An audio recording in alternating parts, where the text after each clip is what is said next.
Well, thank you very much, everybody. It's an honor to be with a very strong leader, a man who has been through a lot, and a man who I've gotten to know very well, and we've gotten along really very well. And we had a big call yesterday, as you know, with President Putin, and we'll be talking about it. President Zelenskyy of Ukraine has endured a lot. I mean, he really has. He's endured a lot, and we've endured it with him. To be honest, it's been a long time, and I think we're making great progress. So we're going to be talking about that today. We'll be talking about what took place yesterday with my phone call with President Putin, and I think that things are coming along pretty well. It began with Alaska, where I think certain guidelines were discussed, and we want to see if we can get this done. This was long ago into the Biden administration. I came here and we inherited this, and we'd like to see if we could finish it, end it. We want it ended. So many people have died in this war, and we're gonna get it ended. So I just want to thank you all very much. If you have a couple of questions, go ahead, please. In fact, before I do that, let me just ask the President to say a few words. Thank you, President. Pleasure. Glad to meet you again, Mr. President. Thank you very much for the invitation. Again, my congratulations with your successful ceasefire in the Middle East. Thank you. Yeah, and you did it. And I think this is the momentum to finish Russia's war against Ukraine. I think that, yes, we understand that Putin is not ready. I think not ready, but I think that I'm confident that with your help, we can stop this war.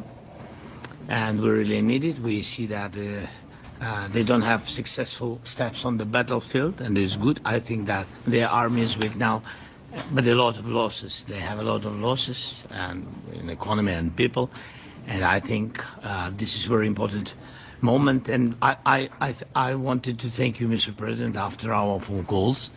Yesterday I had a good opportunity to meet with the big American energy companies, and they're ready to help us. Yes, after all these attacks on our infrastructure, Russian attacks, and etc. And I had also meetings, thanks to your team. We had meetings with a good military companies. We spoke about air defense, and I want to share it after with details where we are. Thank you. Thank you so much. Thank you very much.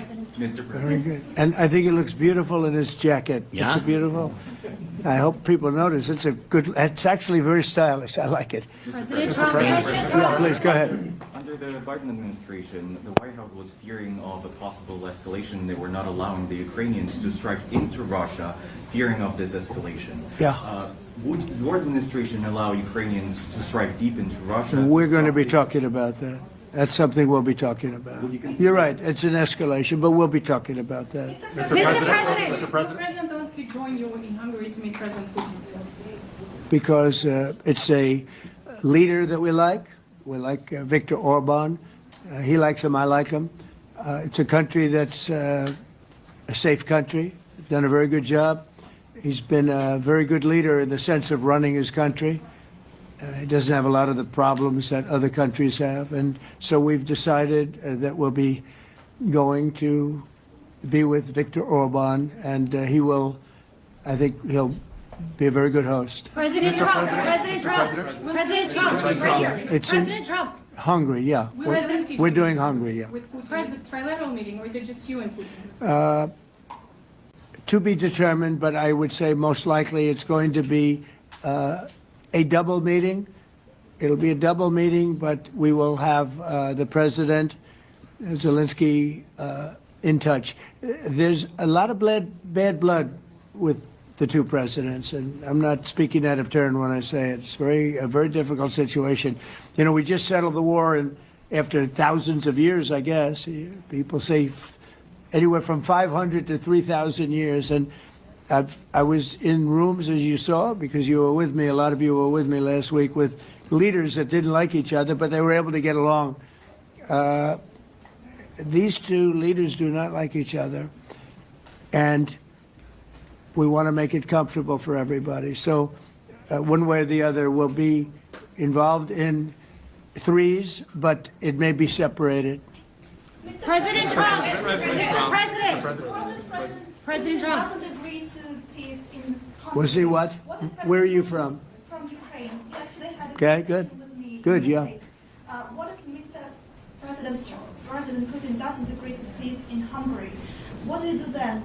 Do you have? Well, let's see what happens. I mean, you know, what if? I think he will. I think that President Putin wants to end the war, or it wouldn't be talking this way. I think he wants to end the war. I spoke to him yesterday for 2.5 hours.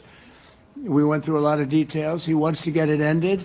I think that President Zelenskyy wants to get it ended. Now we have to get it done. President Trump, Kara Castronova from Diya TV. And although I love asking you questions, today my question is for President Zelenskyy of Sure. Ukraine. Go ahead, please. Thank you. Our President Zelenskyy, President Trump, just brokered a peace deal in the Middle East that all Americans, both sides of the aisle, are very proud of. But to meet that deal, both sides had to make concessions. Our president has stuck out his neck in many ways to make a peace deal for your war as well. What specific concessions are you willing to make to end this war with Russia? Will you give up joining NATO? Americans have foreign war fatigue, and our president, as he said, we need our tomahawks too. To me. Yes, you, Okay. President Zelenskyy.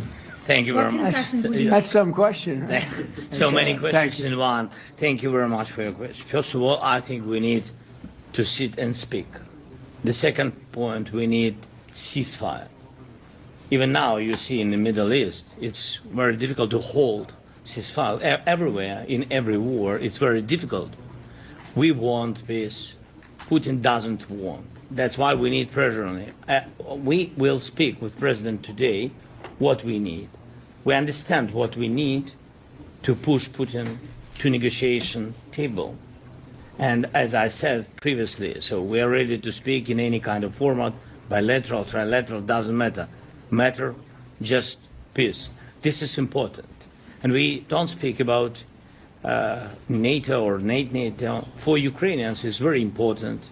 Of course, it's our decision, decisions of allies to decide where we are. But are you willing to give Yes, up but joining the NATO? most important thing for people in Ukraine, which are under each day's attacks, to have really strong security guarantees. NATO is the best, but weapon is very important. Allies on our side is very important. And between us, for us, bilateral security guarantees between me and President Trump is very important. I don't know, we didn't speak with details about it, but this is the most important document because the United States is very strong. Sir, President Trump, you are the middleman right now, hoping to end this conflict. Who is doing a better job negotiating, President Zelenskyy or President Putin? I think they're both doing a great job in that sense. We have to get it done. We've got to take some of the hatred of each other. You know, they don't like each other. I say that in front of President Zelenskyy, but I say it in front of President Putin too. They have tremendous bad blood. It's really is what is holding up, I think, a settlement. I think we're going to get it done, and we have to make it long-lasting. As I said in the Middle East, everlasting, right? Everlasting. And the Middle East is a much more complicated situation. You know, we had 59 countries involved, and every one of them agreed. And it's, you know, it's sort of amazing. Most people didn't think that was doable. This is going to be something I really believe that's going to get done. I had a very good talk yesterday with President Putin. I think he wants to get it done. And President Zelenskyy, right behind you. When we were in Israel with President Trump earlier in the week, we heard a lot about the difference in diplomacy between President Trump and President Joe Biden before him. What do you see as the biggest difference in diplomacy between President Trump and President Biden? President Trump has a big chance now to finish this war. President Biden now is not the president, so he doesn't have a chance to finish this war. And President Trump is really showed for the world that he can manage ceasefire in Middle East, and that's why I hope that he will do this, and we will also have such big success. For Ukraine, it's a big chance, and I hope that President Trump can manage it.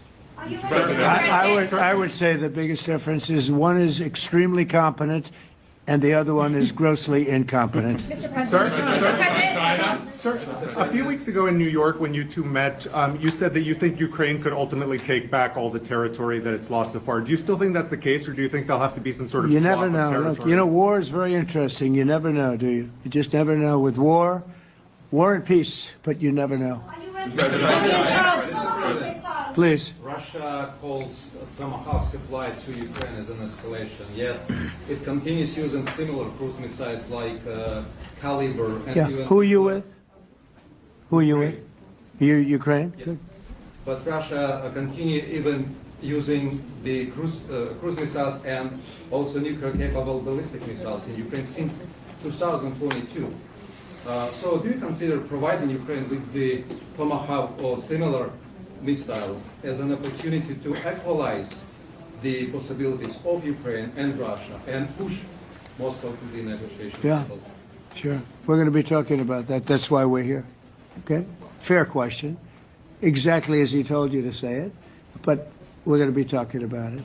Okay? Yeah, please. There's a message to India and Hungary who is still refusing. You said India and Hungary? That's an interesting. And Hungary India and Hungary. It's an interesting combination. refuse to stop buying Russian oil. Well, India is not going to be buying Russian oil anymore. And Hungary is sort of stuck because they have one pipeline that's been there for years and years and years, and they're inland. They don't have sea. They don't have sea. And I spoke with the very great leader of Hungary, and they are, you know, it's very hard for them to get oil. I understand it. Hungary's in a very interesting position because they can't have ports. You know, they're surrounded by land. So we'll see what happens there. But India will not be buying oil from Russia. And they've already de-escalated and they've more or less stopped. They're pulling back. They bought about 38% of the oil, and they won't be doing it anymore. President Trump has been helping you in achieving peace in Ukraine. Who has? First Lady Melania Trump Yeah. has been helping in returning abducted Ukrainian children from Russian captivity. President Zelenskyy, do you appreciate those efforts? How do you assess them? And did you ask her to step in and to help you?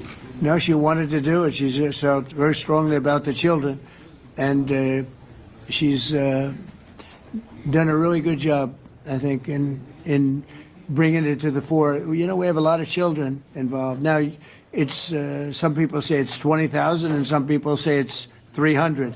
There's a big difference between that, so nobody really knows. But she felt very strongly about the children. She thinks about the children all the time. President Trump, if you okay Tomahawks to Ukraine, what's going to happen if the United States is in a conflict and we need the Tomahawks? Do we Well, have enough? that's a problem. We need Tomahawks, and we need a lot of other things that we've been sending over the last 4 years to Ukraine. We've been, you know, we gave them a lot. Now we have a different situation. We send it to the European Union. They pay for it and all that, and they have plenty of money.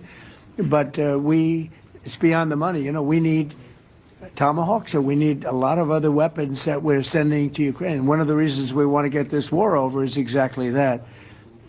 It's not easy for us to give. You're talking about massive numbers of very powerful weapons. So that's one of the things we'll be talking about. Hopefully they won't need it. Hopefully we'll be able to get the war over with without thinking about Tomahawks. I think we're fairly close to that. Yeah, go ahead. Can I say, Yeah, please. just to understand. So for today, of course, we want to finish this war, but the war is another technological war. You don't use just Tomahawks. If you want to target a military goal, you need thousands of drones. It goes together with such missiles. Ukraine has such thousands of our production drones, but we don't have Tomahawks. That's why we need Tomahawks. But United States is a very strong production, and the United States has Tomahawks and other missiles, very strong missiles, but they can have our thousands of drones. That's why where we can work together, where we can strengthen American production. And so just so that I understand, so you're suggesting kind of a trade. If President Trump okays Tomahawk missiles to help you launch Yes, deep it's into about Russia, military goals. then It's you only would about let- military goals. Right, but then you would authorize some kind of an exchange where Yes, of course. the US gets Yes, we have Ukrainian- proposition. Yeah, And we have big proposition President- with our drones. President Yeah. Trump, I don't mean to be brokering an arms deal here, but is that something that you would be interested in, Ukrainian drones? We are, yeah, we would. We have a lot of drones right now. We build our own drones, but we also buy drones from others, and they make a very good drone. I mean, drone warfare has really come to the fore over the last couple of years because of this war. I will say, there's nothing like the jets. You know, we knocked out a lot of drones in Israel. We were knocking them out for Israel, and we were doing it with extremely fast and powerful jets, following the drones and knocking the hell out of them. So, it's, you know, we know a lot about the drones, and we know a lot about the great jets, the great ones. The ones, well, and the B-52s, which were totally they were stealth. They were undetectable. So we have a lot of different weapons.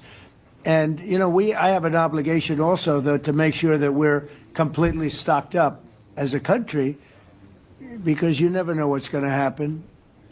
In war and peace, right? You never know what's going to happen. So we're going to be talking about Tomahawks, and would much rather have them not need Tomahawks. Would much rather have the war be over, to be honest, because, you know, we're in it to get the war over. We're selling a lot of different types of weapon, as you know, to the European Union. We're not in it for that. We're in it to get it over. We're losing thousands of people a week, thousands of people, Russian, Ukrainian, mostly soldiers. I mean, mostly soldiers. But we're in it to see that end. And if we can end quickly, and I think we can. I mean, I had a very good talk yesterday. We're going to be talking about it. But I had a very productive talk yesterday with President Putin. We'll see what happens. But the war in the Middle East was far more complicated. We got that one done. And I think we have a good chance. I think President Zelenskyy wants it done, and I think President Putin wants it done. Now all they have to do is get along a little bit. Can you give us an update on the trade negotiations with China, or perhaps Secretary of Defense? Yeah, I will, and I'm going to let Scott do that. But I think we're doing very well. I think we're getting along with China. China would like to have something. As of this moment, we'll be meeting in a couple of weeks. We'll be meeting in South Korea. You think myself. will go forward? I think so. It looks like it's going forward. I think so. They want to meet. We like to meet.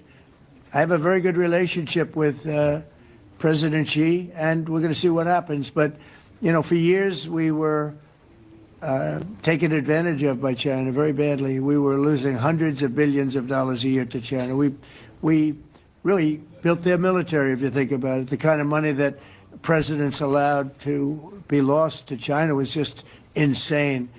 And then when I came into office, as you know, I put very severe tariffs. So we took in hundreds of billions of dollars in my first term from China. Biden let that go because it was so much. He let it continue, but he gave all sorts of exceptions. And by the time you looked at it, Scott, I would say it wasn't the same thing. He would give an exception for anything.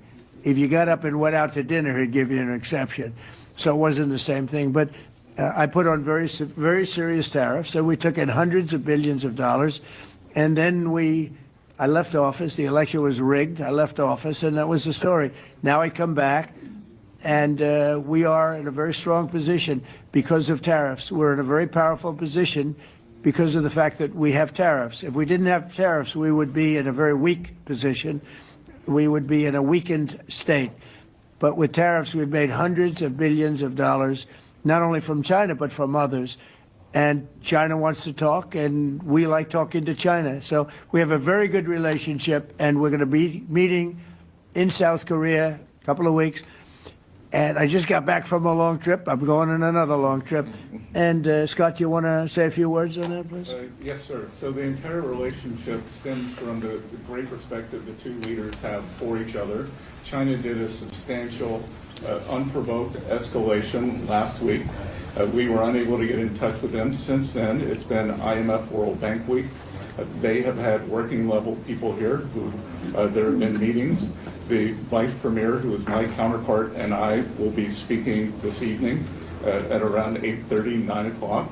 And then he and I and a delegation will meet in Malaysia probably a week from tomorrow to prepare for the two presidents to meet. So I think that things have de-escalated. We hope that China will show the respect that we have shown them. And I am confident that President Trump, because of his relationship with President Xi, will be able to get things back on a good course. Is the hope for that meeting with you and President Xi some kind of trade deal then, or Could be. more? Look, I think small we're in a very strong position. I think we're in a very strong position. We're getting, as you know, as of November 1st, I could move it up if I wanted, a 100% tariff over and above what we get now. So that would make it about 157%. And China doesn't want that, and they want to talk, and we're talking. And I think we'll make a deal that will be good for both. I think we will do something. But you have to understand, we never got anything from China. It was a one-way street. For many years, for decades, it was a one-way street. And they became rich because of the United States. And frankly, presidents that, let's be nice, they didn't know. They just didn't know. They didn't understand what was happening to them. But I understood it. I understood it long before I ran for politics. I used to watch in amazement at how stupid our country was, how stupid they were. And we're not stupid anymore. And that includes with the European Union, that includes with Japan and South Korea. All we want to do is be treated fairly.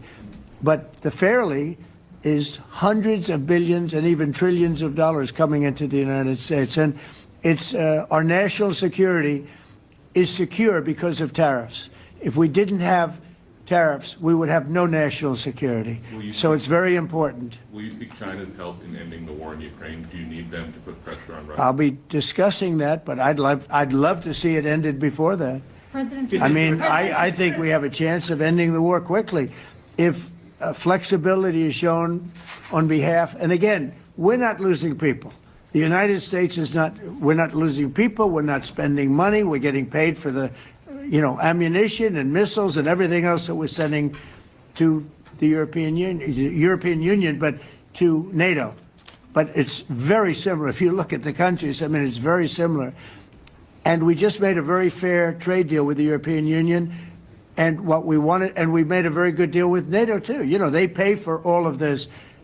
That's not what we're in this for. We're in it to save thousands of lives every week. Thousands and thousands of lives. That's why we're in it. And I think we have a very good chance of bringing this war to a conclusion. You're a peace president, and your cabinet has done honestly an excellent job. I think that a lot of people could agree to that. Thank you. I'm speaking as someone who lost my father in a war, so I know the human cost. What would your advice be to American leaders, to world leaders, to neocons, to TV hosts who often speak about conflict in abstract or strategic terms rather than the human cost and the human terms? Look, my only statement is we have to get together. It's a very small group of people. It's the president, and the president. Okay, 3 presidents. And I'm the mediator president. And I'm mediating not an easy situation. It should be easy, but it's a lot easier when people understand each other, when they get together, and when they like each other. We don't necessarily have that situation as far as like is concerned. Maybe it can turn around. Maybe it can. But in the meantime, we'll have them keep a little bit of distance, and we're going to see if we can get it done. This is number 9, okay? This will be number 9 for me. I've solved 8, including the Middle East. I've solved 8. This, I thought, would have been among the easiest. We solved, President Putin mentioned yesterday Armenia, all of the different wars. He said it was amazing but the big one that he was surprised that we were able to settle was the Middle East. He thought it was incredible. He was very generous in that sense. This should be something we're able to settle, and I think we will be able to settle. Yes, sir. On that note, you will go down as the peacemaker, no doubt, and you will resolve this war. Well, we resolved 8 others. It's funny how people say that. If you get this one, every time I do one, they forget about that one. I solved 8 wars. Go to Rwanda and the Congo, talk about India and Pakistan, look at Thailand, look at all of the wars that we solved. And every time I solve one, they say, if you solve the next one, you're going to get the Nobel Prize. I didn't get a Nobel Prize. Somebody got it who's a very nice woman, very nice. I don't know who she is, but she was very generous. So I don't care about all that stuff. I just care about saving lives. But this will be number 9. But every time I solve one, they said, sir, if you solve one more, you're going to be known as a peacekeeper. So to the best of my knowledge, we've never had a president that solved one war. Not one war. Bush started a war. A lot of them start wars, but they don't solve the wars. They don't settle them. And especially when they have nothing to do with us. I saw almost, I guess, just about all of these wars had nothing to do with us. But I saved tens of millions of lives. The Prime Minister of Pakistan said, I saved millions of lives in interceding on Pakistan, and you look at Pakistan and India as an example. That would have been a bad one, 2 nuclear nations, right? So I say this, this is pretty much the last one, although I do understand that Pakistan attacked, or there is an attack going on with Afghanistan. That's an easy one for me to solve if I have to solve it. In the meantime, I have to run the USA, but I love solving wars. You know why? I like stopping people from being killed, and I've saved millions and millions of lives, and I think we're going to have success with this war. Wait, please. This, President Zelenskyy, this is your 3rd time over here. And by the way, you look excellent. Thank you, sir. Thank you. For you, by the way. This is your 3rd time here. How different sitting across from the president is this time versus the 2 previous times here at the White House, and how confident are you hearing the success rate of solving these prior wars that he can get this war solved? First of all, about suit. The same suit because the same president. It's very simple. The next president will have another suit. Yes, about our relations with President Trump, I think we have important dialogues, and I think we begin to understand each other. Yes, and I know that President is briefed very well about the situation in the battlefield, and he knows a lot what's going on the battlefield in Ukraine, and I think it really helps. When you know a lot of things, a lot of details about one or another war, it helps a lot. But we are still in war, and I hope we can manage. I think it's important. There are some countries that are not meeting their commitment. You pointed out Spain. They said that it's impossible. No, Spain has not come through. No, Spain has not been loyal to NATO. Spain has been, they're the only one. Everyone went up to, as you know, I mean, you were at 2% and they all went up to 5%, but Spain disagreed with that.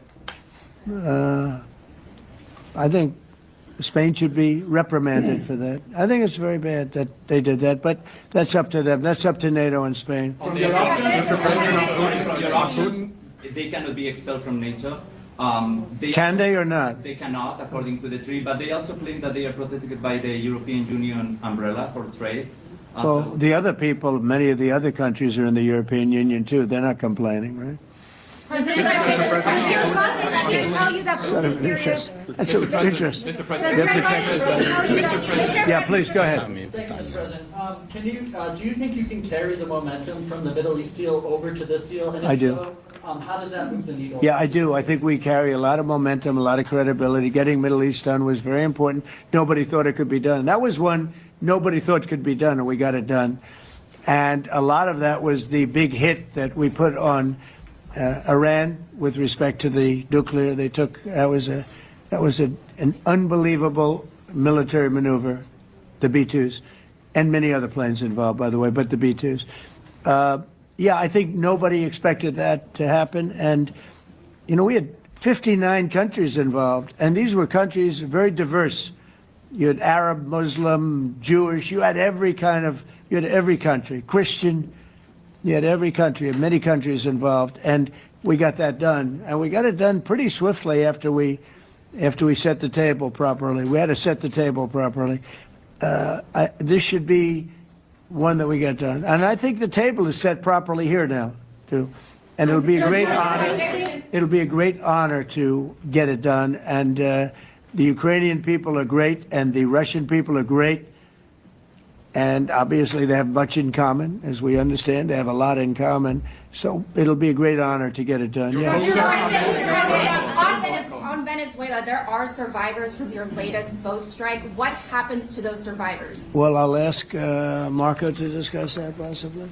Yeah, it's well known there's an ongoing narco-terrorist operation the United States has been conducting. As far as details of any recent strikes, we're not prepared here to announce all those details, but you'll get that information here very shortly. And how are there survivors when these are meant to be lethal attacks? Yeah, again, I mean, we're undertaking these operations against narco-terrorists. That's what these are. These are terrorists. Let's be clear. And but as far as the details of any recent operations, when we are prepared to announce those, we will, as the president has consistently done. So you may get something on that later today. Let me ask you, that was in a submarine, right? We attacked a submarine, and that was a drug-carrying submarine built specifically for the transportation of massive amounts of drugs, just so you understand. This was not an innocent group of people. I don't know too many people that have submarines, and that was an attack on a drug-carrying, loaded-up submarine. Yeah. On Putin, is it your belief, as Mr. Zelenskyy said yesterday, that the threat of tomahawks and costs, as Secretary Hicks put it, is that bringing him to the table, the fact that it's kind of a carrot and stick? I don't know what's bringing him to. I think he wants to make a deal. That's all. I can't tell you what's bringing him. Sure, that's the threat of that is good, but the threat of that is always there. Tomahawks are very dangerous weapons. They're incredible weapons. If you like warfare, it's one of the most accurate. You know, we hit 30 Tomahawks in Iran after the B-2s did their damage. We sort of gave it a little capper with 30 Tomahawks from a submarine, quite far away actually. But they're an amazing weapon. They're a very powerful weapon, but they're a very dangerous weapon. And it could mean big, escalation. It could mean a lot of bad things can happen. Tomahawks are a big deal. But one thing I have to say, we want Tomahawks also. We don't want to be giving away things that we need to protect our country. We have a very strong country right now. We have a strong military. We have the greatest military in the world. We have the greatest weapons in the world. I want to get this war over. Okay? Putin-Trump tunnel to connect Russia and Alaska. Are you interested? I just heard about it. A tunnel from Russia to Alaska. I just heard about that one. That's an interesting one. We'll have to think about that. I hadn't heard that. We just did a nice road in Alaska that's going to get us to a lot of minerals, and we have a piece of it, a good piece of the ownership because of the fact we made it possible. But this came up yesterday, a tunnel from Russia to Alaska. That's an interesting. What do you think of that, Mr. President? Do you have any ideas? How do you like that idea? I'm not happy with this. I don't think you're going to like it. I don't think he liked it. I don't think he liked it. President Trump, do you think that Vladimir Putin, do you think that Putin's your gut instinct? Well, we had a senator that wanted, remember, from Hawaii, she wanted a tunnel from the mainland to Hawaii, and she said, well, we can't do that, so we're going to build a railroad to Hawaii. Do you remember? She's a current sitting senator, a Democrat. She wants a railroad to go to Hawaii, right? You know who that is, right? She's another. She's another beauty. President Trump, on Putin, your gut instinct. Yeah, please. On your meeting with Putin, aren't you concerned that maybe the Russian president is trying to buy himself more time? Yeah, I am. But you know, I've been played all my life by the best of them, and I came out really well. So it's possible. Yeah, a little time. Is your gut It's instinct all right. But I think that I'm pretty good at this stuff. I think that he wants to make a deal. I made 8 of them. I'm going to make a 9th. I think he wants to make a deal. Do you consider Russia to be a paper tiger? Do you think, judging by the state of its economy, Well, I think that he should have won the war in a week. Yeah, I do think. And if we didn't give the anti-tank missiles, as you know, the javelins they call them, They got stuck in the mud. They would have been in Kiev very quickly. They were heading to Kiev. So, in war, you have a lot of luck too. People, weather has won war, and the cold and the heat and all things take place in war. But that was a very interesting moment when the tanks started rolling and some brilliant general said, let's go through the mud instead of going down the highway, right? So they got a little bit lucky. But where they really got lucky? I gave javelins. That wasn't given by Barack Hussein Obama. He gave them sheets. There's a statement. Obama gave them sheets, and I gave them the javelins. And the javelins are a devastating weapon. And that wasn't given by Obama. That was given by, because at the time it was Obama. That was given by me. So it was like one of those things. And you had hundreds of them. They're a devastating weapon. We have a lot of devastating weapons. I'd rather not use them. But that was a big moment. When the tanks got stuck, they got stuck.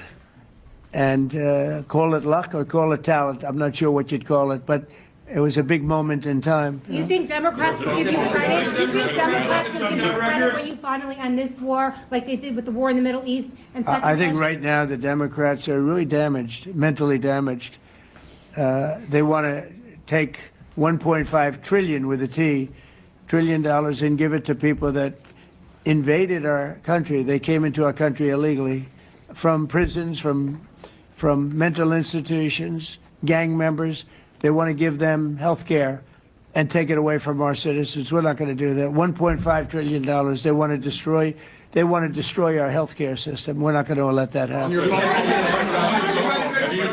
you authorized CIA operations in Venezuela as part of? Well, I wouldn't say that, but some interesting things are happening around the world. I'll say that. It's been reported, Mr. President, it has been reported that Maduro offered everything in his country, all the natural resources. He even recorded a message to you in English recently, offering mediation.